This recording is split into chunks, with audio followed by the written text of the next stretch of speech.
चलिए, study the following reaction sequence and select the correct description for the same.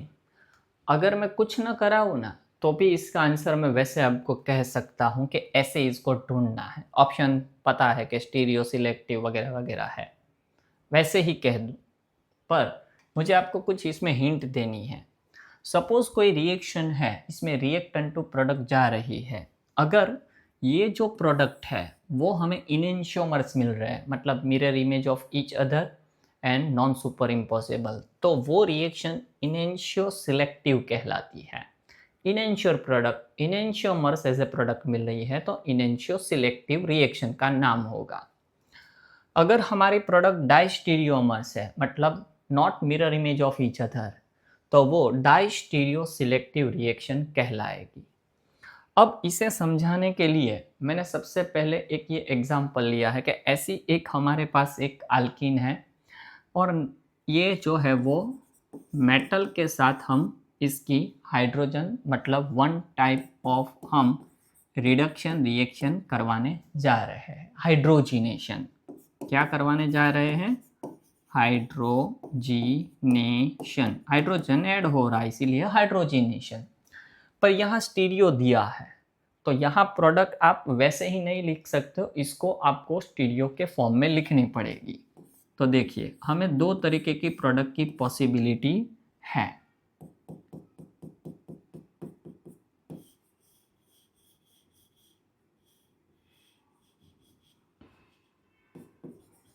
Amy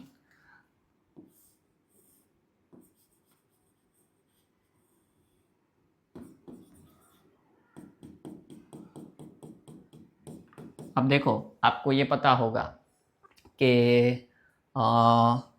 एक H यहाँ add होगा, एक H यहाँ ऐड होगा, तो ये जो CH2 है उसे मैंने CH3 मिथाइल ग्रुप में लिखा। अब ये एक प्रोडक्ट पॉसिबल है सीस, और मैं ये जब तक जानता हूँ ये 68% आपको मिलेगी। तो दूसरी क्या मिलेगी? ट्रांस। ट्रांस के लिए मैं क्या कर रहा हूँ, इन वाले को मैं नहीं छेड़ रहा हूँ, मतलब इसमें जो दिया है वैसे का वैसा ही रखता हूँ मैं।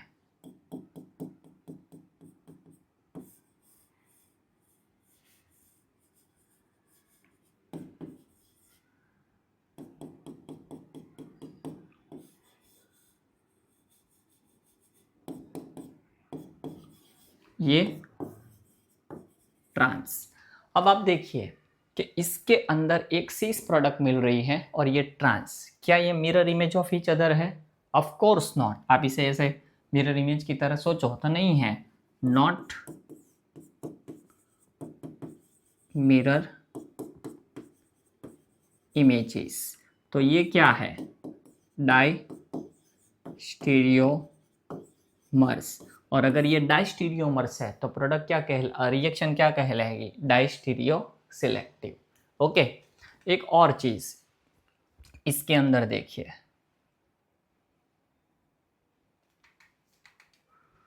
अब देखिए ये एक मैंने SN2 लिया है वो समझाने के लिए। ये stereo specific always via inversion, मतलब स्टीरियो स्पेसिफिक है, ऐसा इन्वर्जन रिएक्शन से बेहतरीन हम समझ सकते हैं। अब एक देखिए कि इसको अगर पहले मैं कॉन्फ़िगरेशन का नाम दूँ तो ये 1 नंबर की होगा क्योंकि आयोडीन है। मैं प्रायोरिटी के हिसाब से नंबरिंग दे रहा हूँ और वो आपको अच्छे से पता है। फिर ये CH2CH3 तो ये सेकंड नंबर होगा, ये थर्ड नंबर पर होगा और ये फोर्थ नंबर होगा। 4 को भूल जाओ तो 1 2 3, मतलब ये क्या दिखा रहा है हमें? क्लॉकवाइज है, और क्लॉकवाइज है इसका मतलब क्या होगा? ये हमारा R कॉन्फ़िगरेशन है।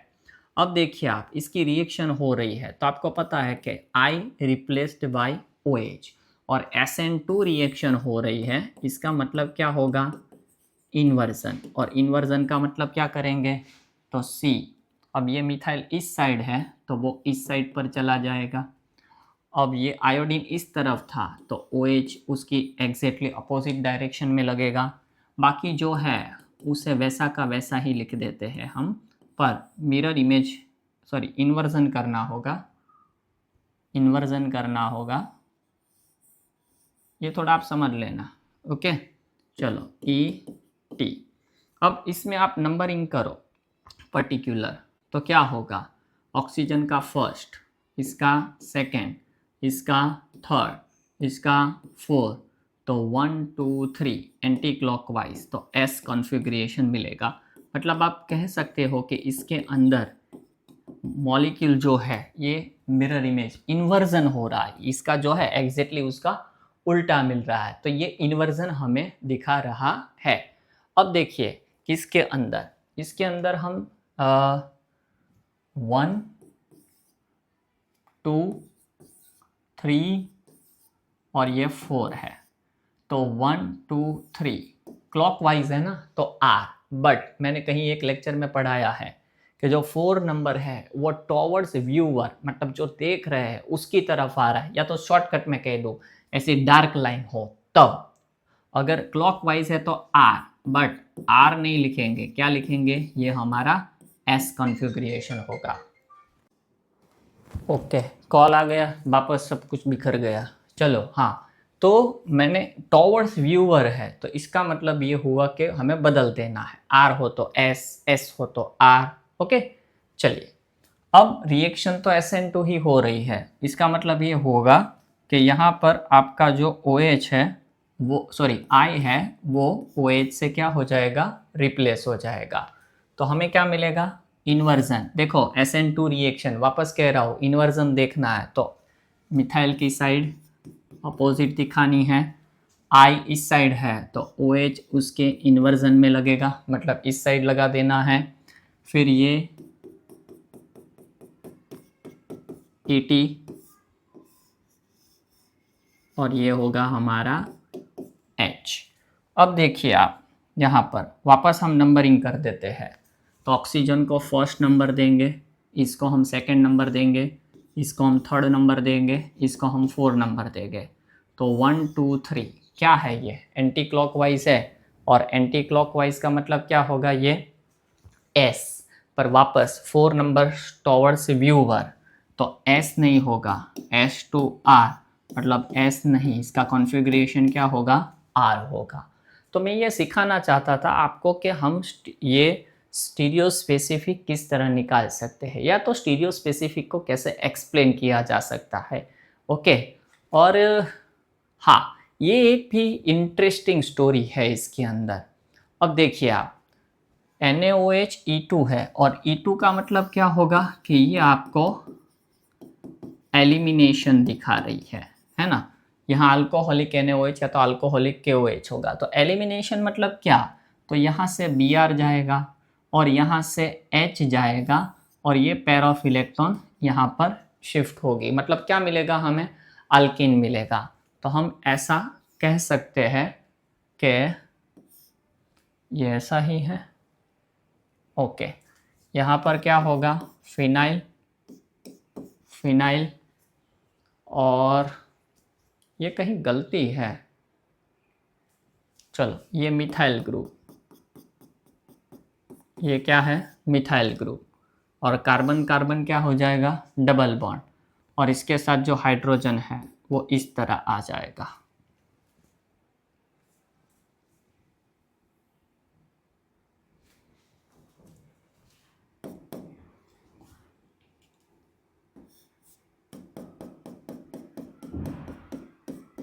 हाइड्रोजन आ जाएगा। ओके, दूसरा है सेम टू सेम इस वाले में, पर प्रोडक्ट दूसरी प्रोबेबिलिटी क्या है, प्रोबेबिलिटी, हाँ ओके, ये फिनाइल को मैंने बदल दिया, अब क्या करेंगे, हम नहीं बदलेंगे, यहाँ फिनाइल, ये मिथाइल H और डबल बॉन्ड। ओके, मैंने क्या किया कि एक में साइड ये फिनाइल की थी बदल दी, इसमें रख दी। अब आप इसमें देखिए, इसके अंदर जो सीखने लायक चीज़ है वो, अब हम याद करो तो मिथाइल ग्रुप और फिनाइल ग्रुप है, हाइड्रोजन है और फिनाइल है, तो इसकी हाई प्रायोरिटी होगी, इसकी हाई प्रायोरिटी होगी, इसकी लो होगी, इसकी लो होगी, मतलब ये ई अल्किन हमें मिल रहा है, ई अल्किन है, सिस ट्रांस नहीं दिख रहा हूँ मैं। अब इसमें देखो यहाँ फिनाइल होगा, तो ये हाई प्रायोरिटी में होगा, ये हाई प्रायोरिटी में होगा, हाई प्रायोरिटी आमने सामने है, तो ये क्या हमें देगा, जेड अल्कीन देगा। ये क्या देगा हमें, जेड। तो इस तरह हम जो है इसकी स्टीरियो स्पेसिफिक है या नहीं निकाल सकते हैं। ओके, ये दो मिल रहे हैं हमें। अब देखिए हाँ, ये क्वेश्चन मैं वैसे ही सॉल्व करवा सकता था। अब देखिए यहाँ रिएक्शन में हुआ क्या है, तो ये जो है पार्ट, इस पर आप देखिए कि यहाँ CHO जो है वो OH में, मतलब रिडक्शन रिएक्शन हुई है। पर ये देखिए कि इन्होंने क्या किया है कि पर्टिकुलर आपकी प्रोडक्ट के अंदर इन्होंने स्टीरियो दिया है कि किस तरह बॉन्ड अरेंज्ड है, ये बॉन्ड किस तरह अवेलेबल है, इनके बारे में हमें समझाया है। ओके, तो फर्स्ट जो स्टेप है इसमें हमें कंप्लीटली ऐसा बोला गया है कि इस प्रोडक्ट की स्टीरियो केमिस्ट्री कैसी होगी। तो step 1 and step 2 both are stereoselective, step 1 and step 2 are both non stereoselective. ये तो गलत ही होगा, क्यों, क्योंकि स्टेप 1 के अंदर आपको दिखाया गया है कि स्टीरियो केमिस्ट्री मिल रही है, मतलब दिखाई है। Step 1 is stereo selective and step 2 तो हमने किया ही नहीं है, step 1 is non stereo selective, तो ये भी गया। पर्टिकुलर फर्स्ट स्टेप में हमने बताया है कि रिएक्शन में स्टीरियो केमिस्ट्री किस तरह है, तो फर्स्ट स्टेप स्टीरियो सिलेक्टिविटी दिखा रही है। सेकेंड में आप देखिए कि जो OH है वो OH है। यहाँ पर क्या है कि यहाँ इस कैटलिस्ट की स्टेप 2 होने के बाद इस वाले पोजीशन में कोई चेंजेस नहीं मिल रहा है। हालांकि ये गलत है, इसमें H2 रिडक्शन मतलब ये सिंगल बॉन्ड हो गया होगा और ये मिथाइल बन गया होगा, जबकि ये CH2 है, इसलिए रिडक्शन रिएक्शन हुई है, ये गलत है। पर इस रिएक्शन में यहाँ से यहाँ जा रहे हैं, पर इसकी स्टीरियो केमिस्ट्री देखो कोई बदलाव नहीं है, स्टीरियो केमिस्ट्री में कोई बदलाव नहीं दिखाया है। तो इसका मतलब ये है कि स्टेप 1 जो है वो स्टीरियो सिलेक्टिव है, बट दूसरे में कोई स्टीरियो केमिस्ट्री में वेरिएशंस नहीं है। तो हम ये कहेंगे कि स्टेप 1 जो है वो स्टीरियो सिलेक्टिव है और स्टेप 2 है वो नॉन स्टीरियो सिलेक्टिव है, मतलब उसमें स्टीरियो केमिस्ट्री को इन्वॉल्वमेंट नहीं दे रहा है। तो हमारा आंसर क्या होगा, सी। Okay,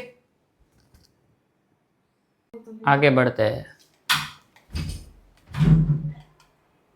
The study of the following reaction and select the correct reagent catalysis for the same. This one is the best question in this lecture. ये लेक्चर में ये सबसे बेस्ट क्वेश्चन, लेक्चर नंबर 37 वाले में best, और मज़ा आ जाएगा ऐसा है। पहले तो सेम टू सेम वही है कि alkene is converted into epoxide. देखो ये वाला अल्कीन से इपोक्साइड, पर ऑप्शन ये नहीं दिए हैं। अब देखो ऑप्शन मैंने ये जानबूझ के अभी इसमें इसको डाला था ताकि आपको पता लगे कि सर ये तो सेम क्वेश्चन है। अब देखो एक रिएजेंट मैं सिखा सकूं आप लोगों को, इसी ही हेतु से मैंने इसको लिया है। अब देखो इसमें दो ऑप्शन सेम जैसे लगेंगे, टर्शरी, ये जो है ना ये टर्शरी ब्यूटाइल, फिर ये पेरोक्साइड है, टिटेनियम टेट्रा आइसोप्रोपाइल और DET डाई इथाइल टार्टरेट वो नेगेटिव, सेम ये वही है। देखो इतना सब कुछ सेम है, इतना सेम है। देखो अगर आपको अच्छे से दिखा हो तो डिफरेंस इसमें है प्लस माइनस DET के, है ना, और ये एडिटिव है, मतलब कैटलिस्ट के साथ जो ऐड किया जाता है वो है ये, पता है। अब देखिए टर्शरी वही है, मैं पढ़ाने जा रहा हूं एक कि मुझे आंसर इन दोनों में से एक है। ओके, ये तो है ही नहीं, पर ये दोनों में साथ में पढ़ा दूं, इसीलिए मैंने इसको पूरा पकड़ा और उसकी पूरी थियरी कुंडली निकाली है, और कुंडली निकालने के बाद शॉर्टकट भी दे दिया है। आपको 10 सेकेंड लगेंगे आंसर ढूंढने में। अब ये जो है ना ये dotted line back opposite to viewer, इसे वो दूसरा ऑप्शन भी देंगे, 4 ऑप्शन हो सकते हैं, पर मैंने शॉर्टकट तरीका निकाला है। पहले मैं पूरा समझा दूं, क्योंकि मुझे ये नहीं पसंद कि भाई मैं आपको रट्टा लगाना सिखाऊं, इसीलिए मैं ये कहूँगा कि मैं पहले आपको पूरा करवाऊंगा। तो टर्शरी ब्यूटाइल पेरोक्साइड है। आपने शार्पलेस इपॉक्सीडेशन के बारे में सुना होगा, ये शार्पलेस इपॉक्सीडेशन के ही बारे में जा रहे हैं। तो पहले तो आपको ये कह दूं कि इसके अंदर पर्टिकुलर एलाइलिक अल्कोहल देखना है, मतलब कार्बन कार्बन डबल बॉन्ड और उसके साथ CH2OH, ये आपको देखना है, जो ऑक्सीडेशन से इपॉक्साइड में कन्वर्ट होगा। ओके, अब इसके अंदर आपको ये कह दूं कि ये जो टर्शरी ब्यूटाइल पेरोक्साइड है, टर्शरी ब्यूटाइल, ये हो गया ना टर्शरी ब्यूटाइल आपका, ये क्या हो गया टर्शरी ब्यूटाइल, ये पेरोक्साइड हो गया, O बॉन्ड O। इसे कभी कभी ये लोग देखो ऑप्शन में फंसवाने के लिए ये क्या करेंगे कि इस ऑप्शन में ये ना लिखे और इसकी जगह आपको लिखते TBHP, tertiary butyl hydrogen peroxide, tertiary butyl hydrogen peroxide, ऐसा लिख के देंगे तो भी आपको समझना है कि यही है। और ये हमारा ऑक्सीडेंट है, ऑक्सीडेंट है इसका मतलब ये हमारा यहाँ पर ऑक्सीडाइजिंग एजेंट है। अब इस ऑक्सीडाइजिंग एजेंट के साथ हमने TiOIPR, टिटेनियम टेट्रा आइसोप्रोपोक्साइड, ये हमारा कैटेलिस्ट है। Ti, इसमें Ti का ऑक्सीडेशन नंबर जो होगा वो +4 होगा, वो लिख के रखना। OIPR ऐसे भी लिखे देंगे, ये आइसोप्रोपाइल ऑक्साइड, तो टेट्रा आइसोप्रोपाइल ऑक्साइड जो है वो हमारा कैटेलिस्ट है। अब इसके अंदर DET मतलब डाई इथाइल टार्टरेट, वो एडिटिव है, मतलब कैटेलिस्ट को सपोर्ट करेगा। पर बेटा आपको ये पता है कि ये प्लस और माइनस मतलब डेक्स्ट्रो एंड लीवो रोटेटरी में 2 तरीके से आते हैं। आपको ये बता दूं कि ये प्लस हो या माइनस हो, प्रोडक्ट बदल जाती है, और यहाँ यही इन्होंने खेल खेला है, प्लस माइनस में ही खेल खेला है। अब देखिए, आपको मैं पहले शॉर्टकट पढ़ा देता हूं, फिर इसका क्वेश्चन खुद सॉल्व करना और फिर वीडियो आगे देखना।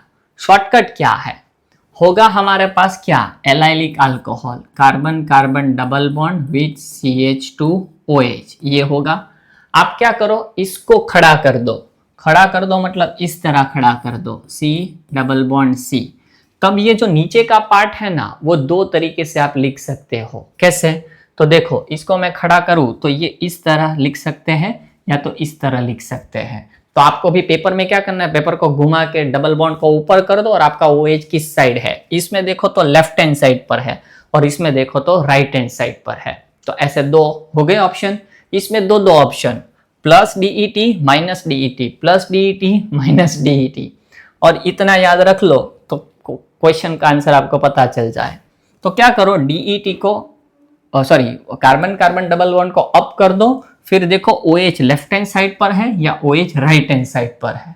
अगर आपका OH लेफ्ट हैंड साइड पर हो और प्लस DET दिया हो तो वेज मतलब टॉवर्ड्स व्यूअर, और माइनस DET हो तो अवे फ्रॉम व्यूअर मतलब डैश वाला, और प्लस में अगर प्लस में टॉवर्ड्स व्यूअर देखने वालों की तरफ वेज, और ये जो है वो माइनस में डैश वाला। उसी तरह राइट हैंड साइड हो तब प्लस में डैश और माइनस में वेज। तो अब ये समझ में आ गया, DET प्लस माइनस 2 हो, बॉटम लेफ्ट साइड पर हो, बॉटम आपका लेफ्ट हैंड साइड पर हो, प्लस हो तो वेज, और बॉटम आपका राइट हैंड साइड पर हो, राइट हैंड साइड पर, और प्लस हो तो डैश।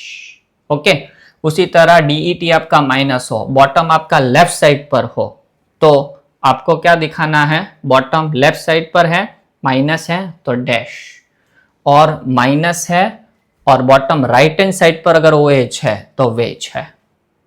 अब आप देख लो, इसमें हमें जो क्वेश्चन पूछा है वो क्या करो कि इसको घुमा के देख लो, आप इसको आप घुमा, ओके खड़ा ही कर दिया है, तो आपका OH किस साइड पर है, राइट हैंड साइड पर है, और राइट हैंड साइड पर है और डैश दिया है। तो देखो राइट हैंड साइड पर है बॉटम में, और आपको डैश दिया है, तो आपका आंसर क्या होना चाहिए? प्लस। क्या होना चाहिए? प्लस। ये मैंने एक बुक से निकाला है कि भाई ये लोग इस तरह जा सकते हैं तो आंसर किस तरह बैठेगा, पूरा मैंने इसका निकाला था कुंडली। तो आपका आंसर क्या होगा? ये वाला, और शॉर्टकट तरीके से ही बैठ जाएगा, ये नहीं होगा, है ना। आपको इसको खड़ा ही करना है। ये क्या है? राइट हैंड साइड है ना, और राइट हैंड साइड पर है, तो देखो आपका ऑप्शन ये राइट हैंड साइड पर है, और आपको डैश दिया है, डैश आंसर में डैश दिया है, देखिए डैश दिया है, तो डैश दिया है तो प्लस, तो आंसर हमारा क्या होगा? प्लस। अगर मज़ा आया हो ना तो प्लीज़, अंदर से ही आनंद आ जाता है जब ऐसा कुछ सीखते हैं तब। एक और मैंने इसके साथ रख दिया है, वो मैं आपको बता देता हूँ।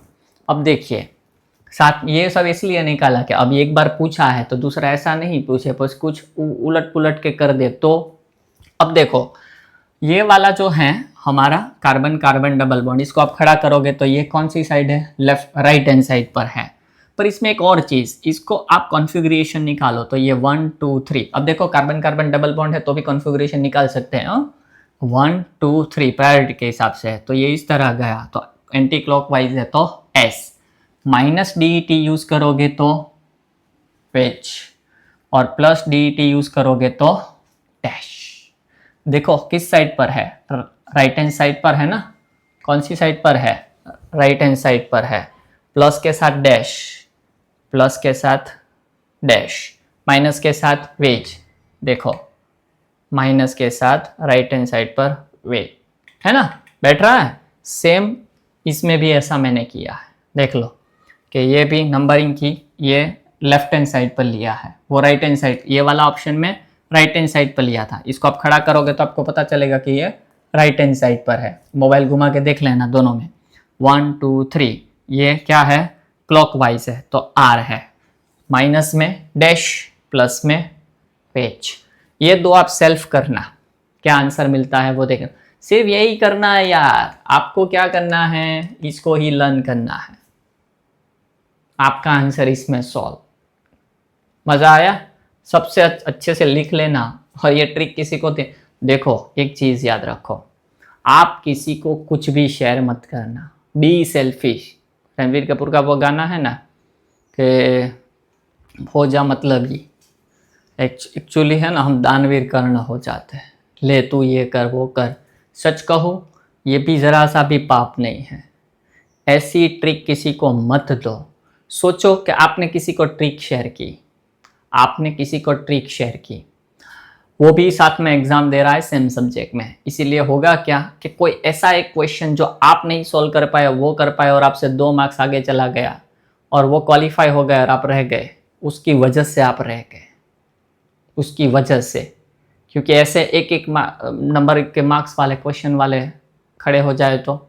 इसीलिए कह रहा हूँ, don't share anything with any else. आप क्या एक इमोशंस में आ जाते हैं और सब कुछ लो मत करो। कैरियर बनाने में जब जॉब लगेगी ना तो कोई हेल्प नहीं करता। अरे आप जिसके साथ पढ़े हो उसके साथ अगर आपने जॉब की या करने वाले हो तो एक्सपीरियंस होगा कि कोई एक ऐसा टॉपिक जो आपको नहीं समझ में आ रहा है और आपको समझाना है, और अगर आप उसे पूछोगे ना तो अच्छे तरीके से आंसर भी नहीं देंगे। क्यों? क्योंकि जेलिसी वहाँ भी है। और स्टूडेंट को अपना, आजकल का सबसे खराब कल्चर जो चल रहा है वो ये कि स्टूडेंट के साथ इतना घुल मिल जाते हैं कि स्टूडेंट और टीचर का डिफरेंस ही नहीं है। क्या है ये? कोई ऑरा होना चाहिए। मैं ये नहीं कह रहा हूँ कि ईगो होना चाहिए, पर एक एटीट्यूड होना चाहिए कि टीचर हमारे कंधे पर हाथ रख के साथ में खड़ा हो जाए। क्या है ये? या तो फिर एक बात कहूँ, अगर आप टीचर बनना चाहते हो और टीचर बनो तो please make a proper distance with your students. कुछ डिफरेंस उसके साथ रहने चाहिए। कोई भले ये कहे कि आप में ईगो है, एक्सेप्ट दैट ईगो, पर कम से कम अपने आप को टीचर तो बनाओ। ये बहुत गलत है। कोई स्टूडेंट कुछ लाके रोज हमें दे, क्या है ये? Make a distance. चलिए बढ़ते हैं आगे।